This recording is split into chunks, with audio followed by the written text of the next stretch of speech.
అయితే నిధులు వచ్చుడో ఇద్దరం సచ్చుడో అన్నారు కదా రండి.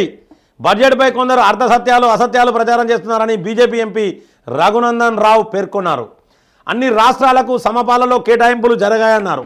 గత 10 ఏళ్లుగా ఎన్డీఏ నేతృత్వంలో అన్ని రాష్ట్రాలను సమదృష్టితో చూశారన్నారు. తెలంగాణలో కేసీఆర్ అధికారంలో ఉన్నా రేవంత్ రెడ్డి అధికారంలో ఉన్న ఆలోచన విధానం ఒక్కటేనన్నారు. జెండాలు మాత్రమే మారాయి తప్ప విధానాలు మారలేదన్నారు. రేవంత్ రెడ్డి కేసీఆర్ వైఖరి ఒకటే, ఏం మారలేదన్నారు.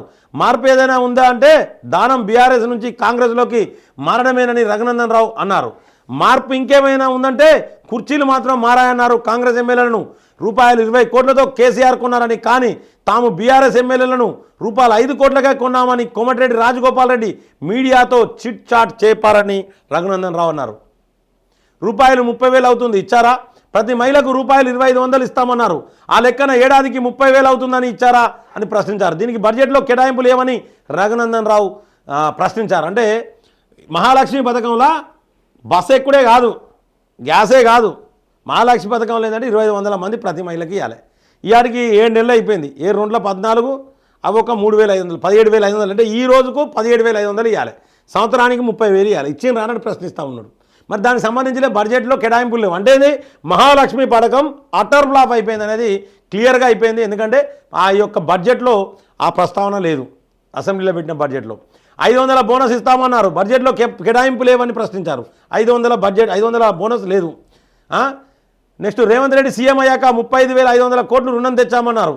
రంగారెడ్డి జిల్లాలో తలసరి ఆదాయం రూపాయలు 9 లక్షల పైనే ఉందన్నారు. వికారాబాద్ జిల్లాలో తలసరి ఆదాయం రూపాయలు 1 లక్ష పైన ఉందన్నారు. చేవెళ్ల నియోజకవర్గం పరిధిలో ఉన్న ఈ 2 ప్రాంతాల మధ్య ఇంత వ్యత్యాసం ఉందని, దేశవ్యాప్తంగా చూసినా సరే ఇదే తరహా అంతరాలు ఉంటాయన్నారు.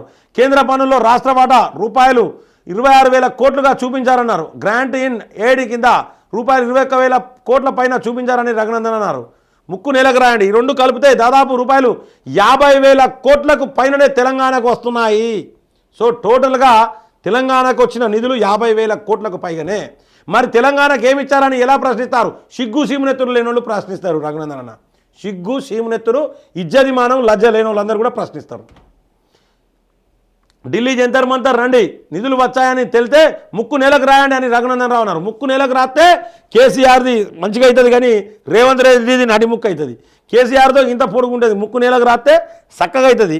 ఇక ఈ రేవంత్ రెడ్డి ముక్కు రాస్తే ఏదంటే అతకపోతుంది, ముక్కులేస్ అవుతాడు, ముక్కులేస్. నిధులు వత్తుడో ఇద్దరం చచ్చుడో అన్నారు కదా. ఢిల్లీ జంతర్ మంతర్ రండి, నిధులు వచ్చాయని తేలితే ముక్కు నేలకు రాయండి అని రఘునందన్ రావు అన్నారు. ప్రధానమంత్రి ఆవాస్ యోజన కింద ఇచ్చిన నిధులను ఇందిరమ్మ ఇండ్లుగా పేరు మార్చి కడుతున్నారా లేదా చూసినరా? ప్రధానమంత్రి ఆవాస్ యోజన కింద ఇందిరమ్మ ఇండ్లని కడతారు. ఇచ్చింది మాత్రం సెంట్రల్ గవర్నమెంట్. అసలు ఆ ఇందిరమ్మ పేరు తీసేయాలి. అటు లేకపోతే సెంట్రల్ గవర్నమెంట్ నిధులు ఇవ్వద్దండి, పేరు తీసేయాలి ఇందిరమ్మ పేరు. ఏంటిది ఏమైనా ఇందిరమ్మ ఏమైనా దేశానికి ఏమైనా ఉపయోగపడదు ఆమె? ఆయుష్మాన్ భారత్ కింద రూపాయలు 10 లక్షలకు కేంద్రం పెంచిందన్నారు. దీన్నే ఆరోగ్యశ్రీ కింద మీ పేరు మీద మీరు ప్రచారం చేసుకుంటున్నారు. మైనార్టీల పండుగల కోసం రూపాయలు 33 కోట్లు కేటాయించారని, మరి తెలంగాణలో హిందువులు లేరా? హిందువుల కోసం ఎందుకు మీరు కేటాయించలే బడ్జెట్లని ప్రశ్నించారు.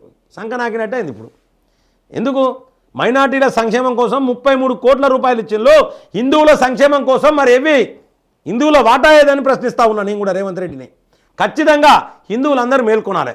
మన డబ్బు వాళ్ళకు 33 కోట్లు ఇస్తే మరి మన డబ్బు మనకెందుకు ఇస్తలేరని నేను ప్రశ్నిస్తా ఉన్నా. దయచేసి మిత్రులారా, ప్రతి ఒక్కరు కూడా ఈ యొక్క ఇష్యూ గురించి ఆలోచించాలి. ప్రతి ఒక్కరు కూడా దేనికోసం, కేవలం ఓట్ల కోసము, ఓటు రాజకీయం కోసం మాత్రమే 33 కోట్ల మైనార్టీల కోసం ఇచ్చారు. మరి హిందువుల కోసం ఏది మీ బడ్జెట్ ఏదని నేను కూడా ప్రశ్నిస్తా ఉన్నా. రఘునందన్ అన్న కూడా ప్రశ్నిస్తూ ఉన్నాడు. మొత్తానికైతే 50,000 కోట్ల నిధులు కేంద్ర బడ్జెట్లో మన తెలంగాణ రాష్ట్రానికి ప్రకటించిన మిత్రులారా. సో ఇది ప్రతి ఒక్కరికి కూడా గర్వంగా చెప్పుకోవాల్సిన బడ్జెట్ ఇది.